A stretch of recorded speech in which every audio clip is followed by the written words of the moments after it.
Welcome to competitive exams. इस video में हम बात करने वाले हैं स्टैक ऑर्गेनाइजेशन पे। और स्टैक ऑर्गेनाइजेशन में आज हम डिस्कस करेंगे मेमोरी स्टैक को।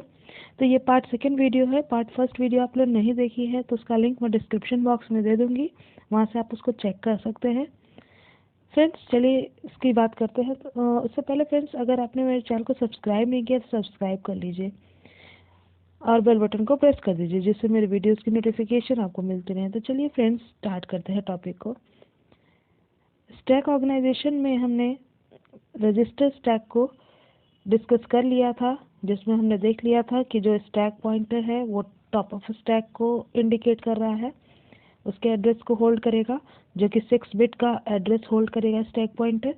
डेटा रजिस्टर जो है वो आपका पुश एंड पॉप करने में आपके जो भी डेटा पुश होगा वो डेटा रजिस्टर से होगा, और जो भी डेटा स्टैक से पॉप होगा वो डेटा रजिस्टर के अंदर आएगा। फुल और एम्प्टी हमारा जो था वो हमने दो फ्लिप फ्लॉप यूज़ किए थे। फुल जो इंडिकेट करता था वो स्टैक के फुल होने को इंडिकेट करता था, और जब स्टैक फुल होता था तो ये 1 पे सेट हो जाता था, और जब स्टैक एम्प्टी होता था तो एम्प्टी वाला आपका फ्लिप फ्लॉप 1 पे सेट हो जाता था। ठीक है, इतनी बात हमने कर ली थी। आज हम डिस्कस करेंगे मेमोरी स्टैक को। तो मेमोरी स्टैक क्या है ये देखते हैं आज। तो बात करेंगे हम मेमोरी स्टैक की। तो हम जानते हैं कि स्टैक जो है वो स्टैंड अलोन यूनिट की तरह भी एग्जिस्ट कर सकता है, या फिर हम इसको रैम के साथ भी इम्प्लीमेंट कर सकते हैं, यानी मेमोरी के साथ भी इम्प्लीमेंट कर सकते हैं स्टैक को। और मेमोरी आप जानते हैं कि जो क्या होता है, सीपीयू से अटैच्ड होता है। ठीक है, तो अब क्या करेंगे यहाँ पे, मेमोरी स्टैक को इम्प्लीमेंट करने के लिए जो आपका मेमोरी होता है, ठीक है, मान लीजिए ये मेन मेमोरी है। ठीक है, इसको हम क्या करेंगे, इसके कुछ पार्ट्स को ही हम स्टैक ऑपरेशन के लिए असाइन करेंगे, बाकी को हम फिक्स कर देंगे। कुछ को प्रोसेस इंस्ट्रक्शन के लिए, कुछ को डेटा के लिए। ठीक है, और कुछ जो ये पार्ट होगा, ये वाला पार्ट होगा, इसी को हम स्टैक ऑपरेशन के लिए असाइन करेंगे, यानी इतने ही पोर्शन को हम स्टैक की तरह इम्प्लीमेंट करेंगे। ठीक है, अब देखते हैं यहाँ पे आपको फिगर दिया हुआ है। यहाँ पे ये फिगर दिया हुआ है, इसको अब मैं जूम करके दिखा देती हूँ। तो ये फिगर आप देख सकते हैं। यहाँ पे आपको यहाँ प्रोग्राम काउंटर दिया हुआ है, यहाँ एड्रेस रजिस्टर दिया हुआ है। ये पूरा का पूरा आपका रैम है, जिसमें आपने इसको 3 पार्ट्स में डिवाइड किया है। पहला तो आपने प्रोग्राम इंस्ट्रक्शन को दिया है। ठीक है, ये प्रोग्राम इंस्ट्रक्शन को दिया है, फिर आपने डेटा को कुछ पार्ट दिया है, और फिर बाकी का जो आपका बचा हुआ है, जैसे मैंने बताया, आपने बाकी पोर्शन किसको दिया है, स्टैक को दिया है। ठीक है, ये पोर्शन आपने स्टैक को दिया है। ठीक है, तो इतने ही पोर्शन में मेन मेमोरी के हम स्टैक इम्प्लीमेंट करेंगे। तो यहाँ पे आप देख सकते हैं, यहाँ पे है आपका स्टैक पॉइंटर। ठीक है, यहाँ भी स्टैक पॉइंटर सेम काम करता है, टॉप ऑफ स्टैक को होल्ड करेगा, यानी स्टैक के टॉप में जो भी एलिमेंट है उसका एड्रेस होल्ड करेगा स्टैक पॉइंटर। ठीक है, और डेटा रजिस्टर भी सेम काम करेगा कि जो आपको डेटा यहाँ से क्या करना है, स्टैक में पुश करना है, वो डेटा रजिस्टर होल्ड करेगा, और जो भी डेटा स्टैक से पॉप होगा वो भी डेटा रजिस्टर के अंदर आएगा थ्रू द डेटा बस। ठीक है, तो ये यहाँ पे काम होगा। अब चलिए आगे बात कर लेते हैं। जो आपका स्टैक पॉइंटर है, जैसे मैंने बताया, वो टॉप ऑफ स्टैक को होल्ड करेगा। ठीक है, और यहाँ पे आपका पीसी जो है वो, यानी प्रोग्राम काउंटर क्या करता है, नेक्स्ट इंस्ट्रक्शन जो भी एग्जीक्यूट होने वाला है उसके एड्रेस को होल्ड करता है। ठीक है, तो प्रोग्राम काउंटर को हम यहाँ पे फेच फेज में यूज़ करेंगे। ठीक है, इंस्ट्रक्शन को रीड करने के लिए फेच फेज के अंदर, आप जानते हैं कई सारे फेजेस होते हैं प्रोसेस के एग्जीक्यूशन के लिए, जैसे फेच फेज, फिर डिकोड फेज। ठीक है, इस तरह से कई सारे फेज होते हैं। तो जो प्रोग्राम काउंटर है वो फेच फेज में यूज़ किया जाता है, और स्टैक पॉइंटर को हम किस तरह यूज़ करते हैं, पुश एंड पॉप आइटम। ठीक है, आइटम को पुश करने के लिए और पॉप करने के लिए हम स्टैक पॉइंटर को यहाँ पे यूज़ करते हैं। अब यहाँ पे आपको अगर पहला आइटम स्टोर करना है स्टैक के अंदर, तो पहला आइटम स्टोर कहाँ होगा आप ये देख लीजिए।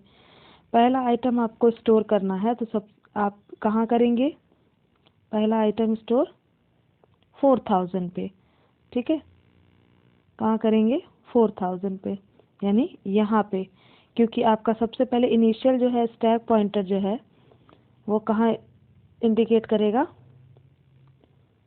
स्टैक पॉइंटर कहाँ इंडिकेट करेगा आपको, यहाँ पे, ठीक है, 0 एड्रेस पे। तो यहाँ पे आपको जब भी इंसर्ट करेंगे स्टैक में डेटा तो एक इंक्रीमेंट होगा और यहाँ पे पहुँचेगा, यानी 4000 पे आपको यहाँ पे डेटा को इंसर्ट करना होगा, ठीक है, 4000 एड्रेस पे।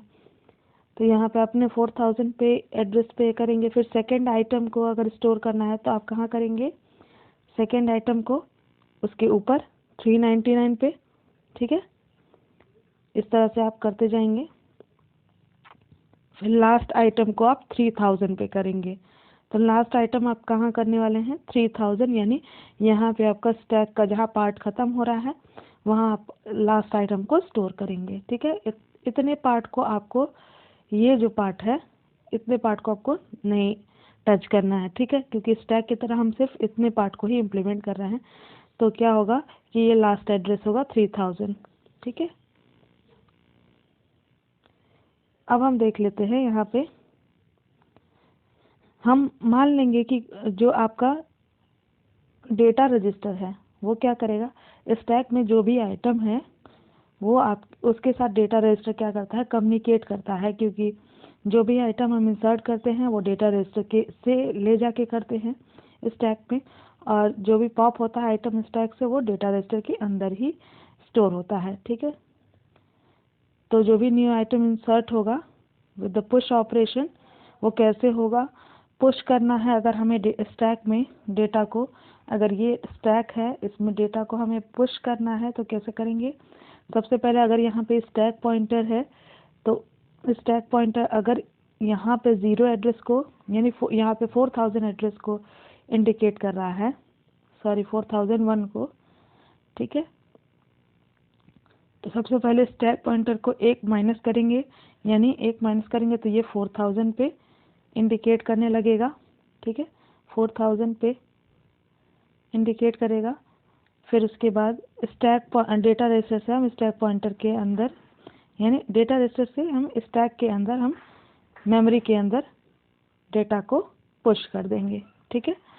तो यहाँ पे अगर मेमोरी में आपको मेमोरी स्टैक में मेमोरी में आपको स्टैक इम्प्लीमेंट करना है तो सबसे पहले पुश ऑपरेशन करने के लिए आपको स्टैक पॉइंटर को 1 माइनस करना पड़ेगा, उसके बाद डेटा रजिस्टर से वैल्यू को उठा के स्टैक के अंदर पुश करना होगा, ठीक है। इसी तरह से आपका स्टैक जो स्टैक पॉइंटर है वो डिक्रीमेंट करेगा, तो आपका वो नेक्स्ट, जब आपका यहाँ पे स्टैक पॉइंटर जो है, यहाँ पे देख लीजिए, यहाँ क्लियर हो जाएगा आपको। यहाँ पे स्टैक पॉइंटर जो है, मान लीजिए सबसे पहले यहाँ पे आपको इंडिकेट कर रहा था इस वाले पोर्शन पे, जब उसको 1 माइनस किया गया, क्योंकि यहाँ पे एड्रेस जो था वो 4001 था, 1 माइनस करेंगे 4000 होगा, तो नेक्स्ट एड्रेस को इंडिकेट कर रहा है। तो ये इसके कहने का मतलब था, ठीक है। तो यहाँ पे इस तरह से नेक्स्ट एड्रेस को जब हम उसको डिक्रीमेंट करेंगे तो नेक्स्ट एड्रेस, नेक्स्ट वर्ड को वो इंडिकेट करने लगेगा उसके एड्रेस को, ठीक है।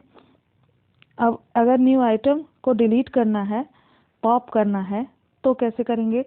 तो पॉप करना है तो सबसे पहले उस मेमोरी स्टैक से हम डेटा को डेटा रजिस्टर में डालेंगे और स्टैक पॉइंटर को 1 इंक्रीमेंट कर देंगे, ठीक है। जैसा आप यहाँ देख सकते हैं स्टैक पॉइंटर को कैसे हम डिक्रीमेंट करेंगे।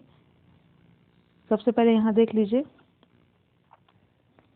अगर मान लीजिए सपोज यहाँ था, यहाँ पे हमें करने की जरूरत नहीं है, स्टैक पॉइंटर आपको इसको इंडिकेट कर रहा है, मान लीजिए यहाँ वैल्यू थी C, ठीक है। अब आपको अगर पॉप करना है C को, यहाँ B था, यहाँ A था, ठीक है, मैं दूसरा पेन यूज़ कर लेती हूँ। तो ये A था, स्टैक पॉइंटर किसको इंडिकेट कर रहा था, C को, ठीक है। तो आप पॉप करेंगे C को, तो ये डेटा रजिस्टर के अंदर चला जाएगा और स्टैक पॉइंटर की वैल्यू एक इंक्रीमेंट हो जाएगी तो 399 पे चली जाएगी। पहले 398 पे थी तो एक इंक्रीमेंट होगी 399 को, यानी बी को इंडिकेट करने लगेगी। ठीक है, तो स्टैक पॉइंटर आप जानते हैं जब पॉप हो जाएगा तो नेक्स्ट एलिमेंट को जो भी टॉप पे होगा उसको इंडिकेट करने लगेगा। ठीक है, अब देखिए इसको क्या होगा, यहाँ पे टॉप आइटम जो है वो स्टैक से डेटा रजिस्टर में रीड हो जाएगा। यही आपका ये पूरा इसको एक्सप्लेन किया गया है कैसे ये प्रोसेस हो रहा है।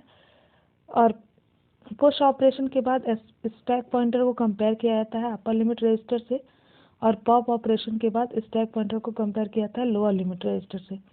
ठीक है, 2 माइक्रो ऑपरेशंस नीडेड होते हैं, पुश एंड पॉप।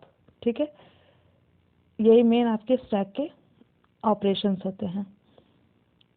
यहाँ पे आपको स्टैक डिक्रीज कब होता है, डिक्रीजिंग मेमोरी एड्रेस में आपको रखा जाता है। आप इंक्रीजिंग में भी रख सकते हैं, ऐसा नहीं है कि जैसा मैंने आपको फिगर दिखाया उस तरह से ही, अब उस तरह से भी उसको इंक्रीजिंग में भी जैसे रजिस्टर स्टैक में कर रहे थे उस तरह से भी आप उसको कर सकते हैं। ठीक है,